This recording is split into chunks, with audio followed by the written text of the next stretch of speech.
ეროვნულ გვარდიაში სამხედრო სარიტუალო სამსახურის დღე აღინიშნა. საქართველოს თავდაცვის ძალების ეროვნული გვარდიის სამხედრო სარიტუალო სამსახურს დაარსებიდან 29 წელი შეუსრულდა. სამხედრო სარიტუალო სამსახურის პირველი დანაყოფი 1996 წლის 8 აპრილს ჩამოყალიბდა.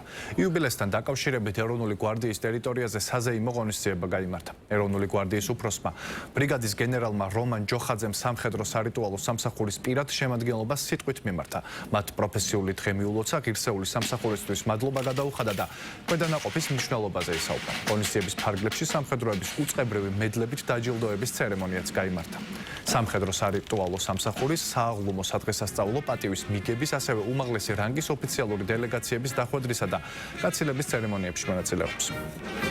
დიდი მადლობა მინდა გითხრათ ბატონებო იმისთვის, რომ თქვენ ხართ ერთ-ერთი ღირსეული და გამორჩეული ქვედანაყოფი არა მარტო ეროვნულ გვარდიაში, არამედ ზოგადად თავდაცვის ძალებში. ყოველდღიურად გაწეული 8 წელი ძალიან მნიშვნელოვანია ჩვენი ქვეყნისთვის, ძალიან მნიშვნელოვანია ჩვენი თავდაცვის ძალებისთვის და თქვენ ხართ კიდევ ერთხელ ერთ-ერთი განსაკუთრებული ერთ-ერთი გამორჩეული და განსაკუთრებული ქვედანაყოფი. ეს არ არის მხოლოდ ციფრები, ეს არის ხანგრძლივი და რთული გზა, რომელიც ამ სამსახურმა გამლო და წარმატებით წარმოაჩინა როგორც თავდაცვის ძალები, ასევე სრულიად საქართველოს.